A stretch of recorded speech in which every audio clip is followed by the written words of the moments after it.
Propulsor iónico es un tipo de propulsión espacial que utiliza un haz de iones, moléculas o átomos con carga eléctrica para la propulsión, usando la ventaja de la relación carga-masa de los iones para acelerarlos a velocidades muy altas por medio de un campo eléctrico.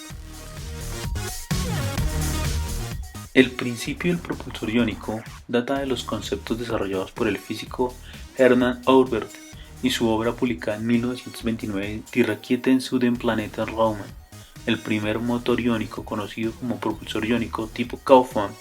Se desarrolló en los años de 1960 por Harold R. Kaufman, trabajando para la NASA y basados en el duoplasmatrón.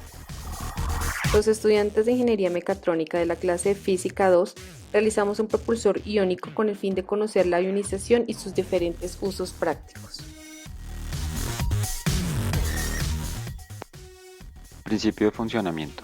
El propulsor iónico electrostático interactúa con los átomos del aire mediante la exposición de electrones provenientes de un cátodo, clavo de cobre. Los iones son acelerados al pasarlos a través de los tubos de cobre cargados positivamente. Durante este momento se sobrepasa la rigidez dieléctrica del aire 0.4, 3.0 megavoltios o kilovoltios, generando un flujo constante de empuje.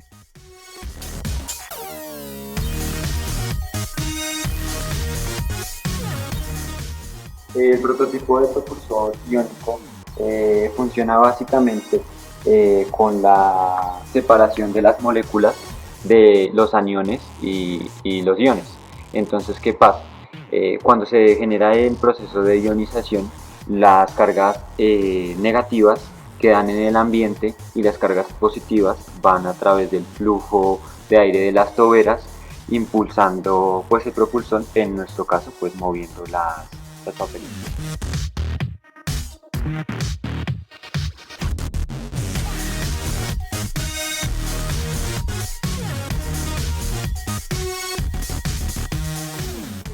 Prácticas. En este experimento utilizamos tubos, que son toberas en este caso, y puntillas hechas en cobre. Hicimos varios experimentos, una con tubos de 3/4 de 1 pulgada y el que estamos usando actualmente, que es de media pulgada. Las puntillas también en cobre, una fuente de 10 kilovoltios y la base en un material aislante. Con este sistema pues podemos graduar la distancia que va a tener las puntillas entre las puntillas y las toberas.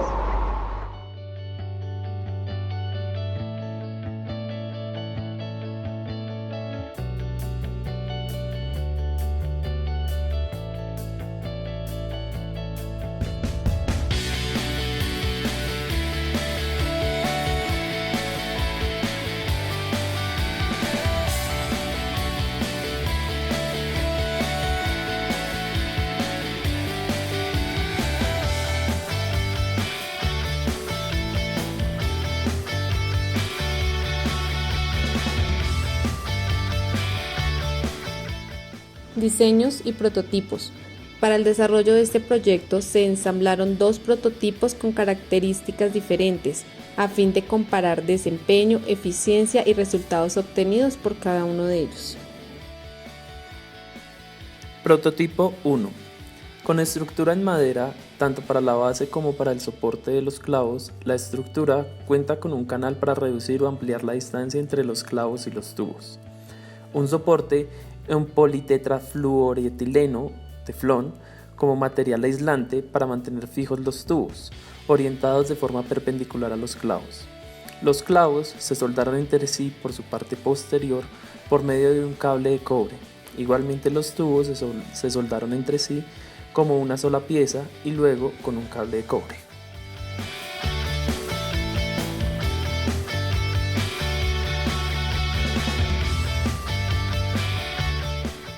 Prototipo 2, con estructura en policarbonato translúcido, tanto para la base como para el soporte de los clavos y los tubos. El montaje cuenta con un sistema de tornillo para regular la distancia entre los clavos y los tubos. Las estructuras que soportan los clavos y los tubos soportaron al láser para que las piezas encajen sin necesidad de emplear soldaduras.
Al emplear una fuente alimentada por corriente alterna AC con salida de voltaje de 10 kV, se puede observar un arco eléctrico que se ancla al interior o a la corona del tubo según la distancia a la que se encuentren las puntillas de los tubos.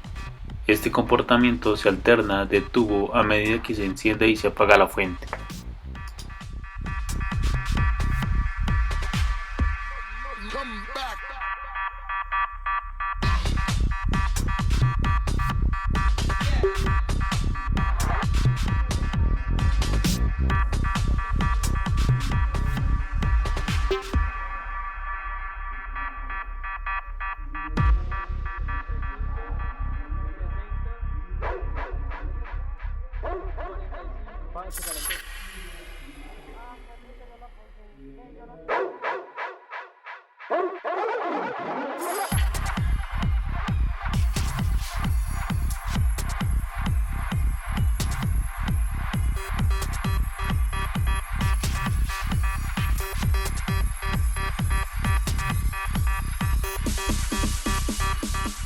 Para la segunda prueba, se emplea un generador de alto voltaje de 50.000 voltios.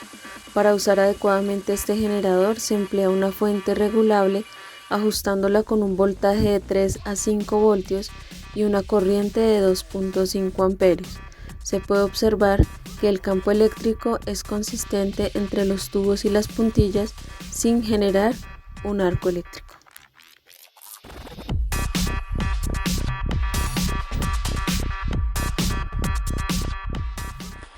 Cuando utilizamos una fuente de 10 kV y una corriente de 30 mA, se produce arco eléctrico. Al ir aumentando la distancia entre las puntillas y las toberas, disminuye el arco generado, pero no logramos romper el dieléctrico del aire. Puede darse esto debido a que el campo eléctrico es inferior al campo de ruptura del dieléctrico. En algún momento que la distancia entre las puntillas y las toberas es la adecuada, logramos ionizar, pero se piensa que la fuerza de empuje en ese momento no es lo suficientemente grande para mover las partículas ionizadas hacia las toberas y así lograr el flujo constante de aire. Para poder desarrollar una propulsión idónea y eficaz, fue necesario probar con distintos tipos de fuente de alto voltaje DC. En nuestro caso particular, iniciamos con una fuente de 120 AC a 10 kV DC, lo cual nos generó un resultado poco atractivo en la propulsión. Sin embargo, al cambiar la fuente de entrada por un generador de voltaje de chispa de 50 kV DC, pudimos obtener los resultados inicialmente planteados, un alcance máximo de 75 centímetros. Pudimos notar que para generar la propulsión se requiere menos cantidad de masa y por lo tanto una mejor eficacia frente a los motores de combustible líquido. Sin embargo, también tienen aceleraciones más bajas. Para nuestros prototipos, la fuerza de empuje fue de 1,88 por 10 a la menos 3 newtons, cifra que permite un alcance máximo de empuje de 0,75 metros. Bastante bueno para hacer un prototipo a pequeña escala de un propulsor real. Se puede pensar que los iones o partículas de aire cargadas con exceso de electrones que salen del cátodo van siempre a buscar el camino más corto hasta llegar al ánodo. por lo que la forma de las puntillas de cobre facilita su desplazamiento. Una vez llegan al ánodo, cediendo su carga, son fuertemente repelidas causando una trayectoria de retorno alejada a través de los tubos. Desarrollar un prototipo de propulsión espacial fue altamente gratificante y enriquecedor. Se evidenció no solo la capacidad de alcance de la energía eléctrica, sino que generó un interés mayor en la exploración de energías renovables.